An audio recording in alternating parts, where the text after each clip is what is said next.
Occasion ఏదైనా location ఎక్కడైనా తెలుగువారి వేడుక అంటే ఆలివ్ మిఠాయి ఉండాల్సిందే. నమస్తే, వెల్కమ్ టు సుమన్ టీవీ. ఈరోజు మనతో పాటు ఉన్నారు Suman TV chief editor Keshav గారు. మాట్లాడదాం. నమస్తే సార్. నమస్తే సార్, ఎప్పుడైతే కూటమి ప్రభుత్వం ఏర్పడిందో అమరావతి పనులు చాలా స్పీడ్గా జరుగుతున్నాయి. అన్ని ప్రాజెక్టులు కూడా పనులు ప్రారంభం అయిపోతూ ఉన్నాయి. శ్రీకారం చుట్టేశారు ఆల్రెడీ. ఇప్పుడు ఒక ఎయిర్పోర్ట్ కూడా వస్తుంది అమరావతికి అనే వార్త కూడా వినిపిస్తూ ఉంది సార్ అఫీషియల్ గా.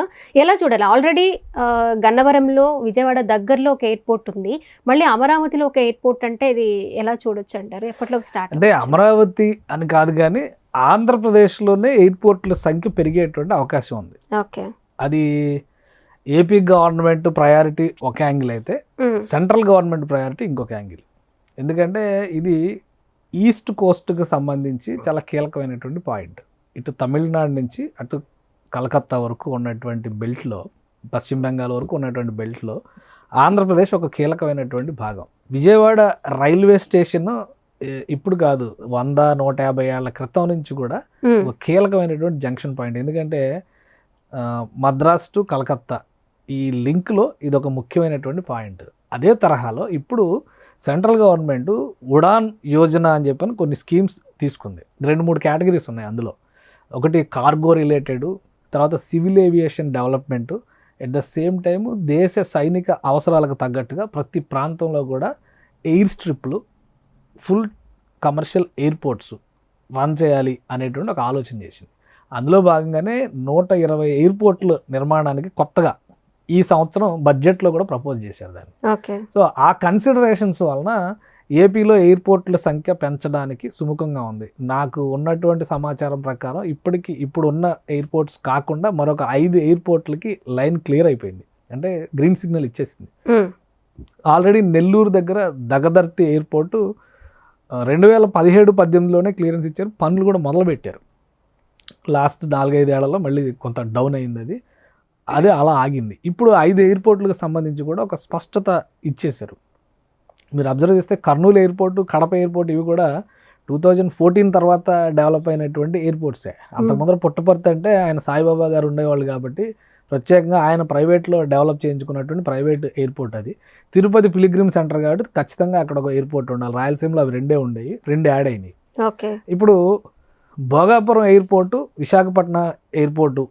విశాఖపట్నం ఎయిర్పోర్ట్ని పెద్దగా విస్తరించాలంటే అది విజయనగరం విశాఖ సరిహద్దులో, విజయనగరంలో పరిధిలోకి వచ్చేటువంటి భోగాపురం దగ్గర ల్యాండ్ చేశారు.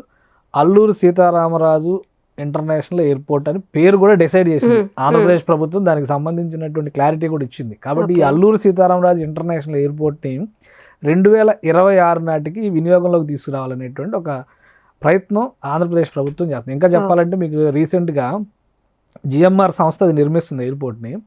వాళ్ళు అదనంగా మరొక 500 ఎకరాల భూమి కావాలి. ఇప్పుడు ఆల్రెడీ 2203 ఎకరాల విస్తీర్ణంలో అక్కడ పెద్ద ఇంటర్నేషనల్ ఎయిర్పోర్ట్ని వాళ్ళు నిర్మిస్తున్నారు. మరొక 500 ఎకరాలు కనుక అదనంగా ఇస్తే కార్గో హ్యాండిలింగ్ యాక్టివిటీకి సంబంధించినటువంటి కన్స్ట్రక్షన్ కూడా చేస్తామని చెప్పాను. దాని మీద రాష్ట్ర ప్రభుత్వం ఒక మంత్రివర్గ ఉపసంఘం వేసింది. ఆర్థిక శాఖ మంత్రి పయ్యావుల కేశవ్ గారి ఆధ్వర్యంలో, తర్వాత రోడ్లు భవనాల శాఖ మంత్రి, వీళ్ళందరినీ పెట్టి వేసింది. బహుశా నిన్న మీటింగ్ అయింది దానికి సంబంధించి. సో ఈ అదనపు 500 ఎకరాల భూమిని కూడా ఇవ్వడానికి ఆంధ్రప్రదేశ్ ప్రభుత్వం సుముఖంగా ఉన్నామని చెప్పని అనౌన్స్ చేసింది. అది 2026కి వస్తుంది. మీరు ఇంకో విషయం గమనిస్తే విశాఖపట్నంలో ప్రజెంట్ ఉన్నటువంటి ఎయిర్పోర్ట్కి భోగాపురం ఎయిర్పోర్ట్కి డిస్టెన్స్ చూస్తే దూరం ఎక్కువే ఉంది.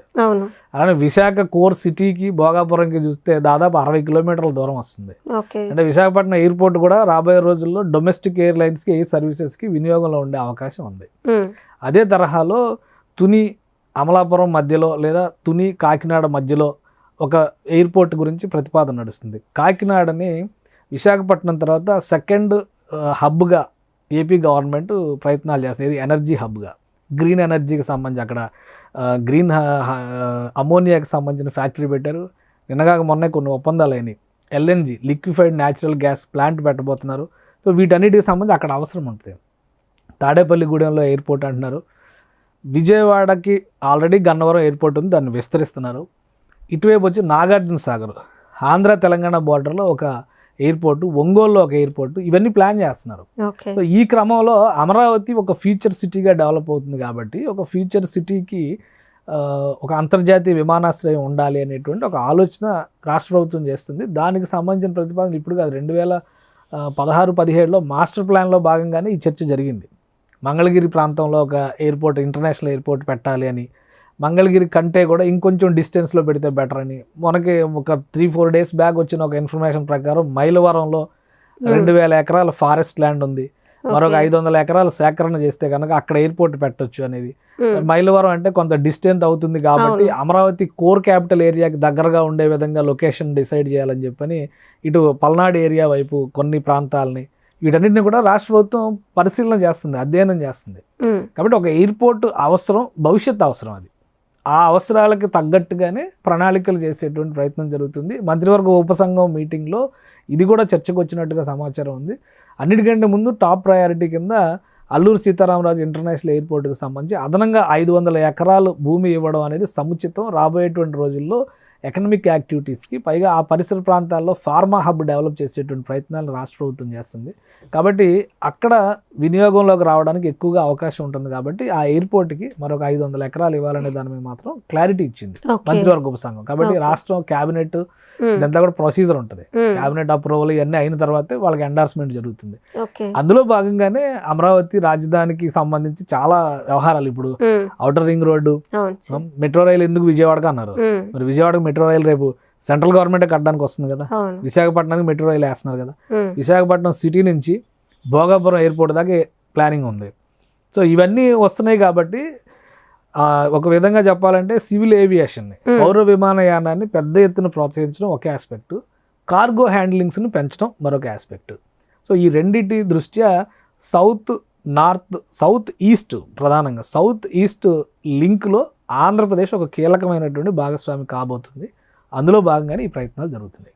ఓకే సార్, ఏపీకి సంఖ్య పెరుగుతుంది, ఎయిర్పోర్ట్ల సంఖ్య అనుకున్నాం కదా, ఎన్ని పెరిగే అవకాశం ఉండొచ్చు సార్? మొత్తం 7 ఎయిర్పోర్ట్లు ప్రతిపాదనలో ఉన్నాయి. అంటే అమరావతి ఇంటర్నేషనల్ ఎయిర్పోర్ట్ కూడా మనం కలిపి చూస్తే 8 ఎయిర్పోర్ట్లు అవుతాయి. అవి కాకుండా ఇప్పుడు దగదర్తి ఎయిర్పోర్ట్ ఆల్రెడీ పనులు జరుగుతున్నాయి, దాన్ని స్పీడప్ చేయాలని చెప్పారు. అలానే తుని కాకినాడ మధ్యలో ఒక ఎయిర్పోర్ట్కి ప్రతిపాదన ఉంది. శ్రీకాకుళంలో ఒక ఎయిర్పోర్ట్, మూలపేట దగ్గర ఒక ప్రతిపాదన జరుగుతుంది. అది కాకుండా తాడేపల్లిగూడెంలో ఒక ఎయిర్పోర్ట్ అనేది ఉంది. నాగార్జున సాగర్లో ఒక ఎయిర్పోర్ట్ అనేది ఉంది. ఈ ఒంగోలు ఇక్కడ చూస్తే అంతర్జాతీయ విమానాశ్రయంగా ఉంది కాబట్టి అమరావతిది ఒక ప్రతిపాదన ఉంది. శ్రీ సిటీలో ఒక స్పెషల్ ఎయిర్ స్ట్రిప్ డెవలప్ చేయాలనేటువంటి ప్రయత్నాలు కూడా ఉన్నాయి. ఎందుకంటే శ్రీ సిటీలో అడ్వాంటేజ్ ఏంటంటే అక్కడ దాదాపు 32 MNCలు పనిచేస్తున్నాయి ఆల్రెడీ. సో అక్కడ నుంచి లోకల్ ట్రావెల్కి ఈజీ అవుతుంది అనేటువంటి ఆలోచనతో అది చేస్తున్న కుప్పంలో ఒక ఎయిర్పోర్ట్ ప్రతిపాదన ఉంది. ఎందుకంటే 3 రాష్ట్రాలకు సంబంధించి ఆంధ్రప్రదేశ్, కర్ణాటక, తమిళనాడు మూడింటికి సరిహద్దు ప్రాంతం అవుతుంది కాబట్టి అక్కడ ఒక ప్రాంతాన్ని ఆల్రెడీ భూములను కూడా గుర్తించారు, అక్కడ ఒక ఎయిర్పోర్ట్ అని ఉంది. కాబట్టి మొత్తం మీద ఇన్ని ఎయిర్పోర్ట్లు అవసరమా అనేటువంటి చర్చకి ఒక ఆన్సర్ ఏంటంటే ఫ్యూచర్లో అవసరాలు పెరుగుతాయి, దానికి తగ్గట్టుగానే ప్రయత్నాలు వనరులు మనం పెంచుకోవాల్సినటువంటి అవసరం ఉంటుంది. ఢిల్లీలో 3వ ఎయిర్పోర్ట్ కట్టడానికి ప్రతిపాదనలు రెడీ అయినాయి. నోయిడాలో 3వ ఎయిర్పోర్ట్ కట్టబోతున్నారు.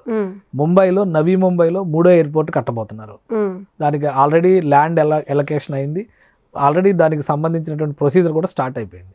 సో అలానే ఇప్పుడు ఆల్రెడీ బెంగళూరులో 2వ ఎయిర్పోర్ట్ కట్టారు, హైదరాబాద్లో 2వ ఎయిర్పోర్ట్ ఆపరేషన్లో ఉంది. ఇంకా చెప్పాలంటే హైదరాబాద్లో 4 ఎయిర్పోర్ట్లు ఉన్నాయి. ఒక బేగంపేట ఎయిర్పోర్ట్, ఒక శంషాబాద్ ఎయిర్పోర్టే మనం చూస్తాం. హకీంపేటలో ఒక ఎయిర్పోర్ట్ ఉంది, ఆ పరిసర ప్రాంతాల్లో ఇంకొకటి మిలిటరీ ఎయిర్పోర్ట్ కూడా ఉంది. కాబట్టి అవి ఏంటంటే అవి సివిల్ అవసరాల కోసం ఉపయోగించాం, కానీ సివిల్ అవసరాల కోసం 2 ఎయిర్పోర్ట్లు ఇక్కడ ఉపయోగిస్తున్నాం మనం. అదే తరహాలో రేపు వైజాగ్లో 2 ఎయిర్పోర్ట్లు అవుతాయి. అంటే విశాఖ పరిసర ప్రాంతాలు వస్తాయి, అటు భోగాపురంలో ఉండేటువంటి ఎయిర్పోర్ట్ కావచ్చు, ఇప్పుడు విశాఖలో ఉన్నటువంటి ఎయిర్పోర్ట్ కావచ్చు. కాబట్టి ఈ వనరులను పెంచేటువంటి ప్రయత్నాల్లో భాగంగానే ఇవన్నీ కూడా ఇప్పుడు నేషనల్ హైవేస్, గోల్డెన్ క్వాడ్రిలేటరల్, ఈ స్వర్ణ చతుర్భుజ అని చెప్పని దేశం అంతా రోడ్లు వేస్తున్నప్పుడు కూడా అంతంత పెద్ద రోడ్లు అవసరమా అన్నారు. హైదరాబాద్లో outer ring road Chandrababu Naidu plan వేసినప్పుడు అందరూ తిట్టారు. రాజశేఖర రెడ్డి గవర్నమెంట్ వచ్చినాక అదే ప్లాన్ కంటిన్యూ చేసింది. ఈరోజు ఔటర్ రింగ్ రోడ్ కాకుండా రీజనల్ రింగ్ రోడ్ అని చెప్పి ఇంకో రింగ్ రోడ్ ప్రతిపాదన. అంటే భవిష్యత్తు అవసరాలు ఎలా ఉంటాయనేది చెప్పలేము. ఔటర్ రింగ్ రోడ్ ప్రతిపాదన ఎప్పుడు చేశారు? 2002, 2003లో జరిగింది. 2004లో రాజశేఖర రెడ్డి వచ్చిన తర్వాత కన్స్ట్రక్షన్ మొదలైంది, 2008 కంప్లీట్ అయింది. ఇప్పుడు రీజనల్ రింగ్ రోడ్ అంటే hardly very short span of 15 to 20 years, 20 ఏళ్లలోనే మనం అంత పెద్ద విస్తరణ కళ్ళెదురుగా చూసినప్పుడు రేపు ఆంధ్రప్రదేశ్ అవసరాలు కూడా మారొచ్చు, మరింత విస్తారం అవ్వచ్చు. ఆ అవకాశాలకు తగ్గట్టుగా ఆంధ్రప్రదేశ్ రెడీ అవ్వాలి. కాబట్టి అందులో భాగంగానే ఈ ఎయిర్పోర్ట్ల అంశం పదే చర్చకు వస్తుంది. కేంద్ర ప్రభుత్వం కూడా సుముఖంగా ఉంది. దేశంలో 120 ఎయిర్పోర్ట్లు కట్టాలంటే కనీసం 5-6 ఎయిర్పోర్ట్లు తెచ్చుకోకూడదా ఆంధ్రప్రదేశ్కి, కానీ అందులో భాగంగానే ఇదంతా జరుగుతుందని మనం భావించాల్సి ఉంటుంది. Okay sir, thank you. Suman టీవీలో మీ పర్సనల్ అండ్ బిజినెస్ ప్రమోషన్స్ కోసం కింది నెంబర్కి కాంటాక్ట్ చేయండి.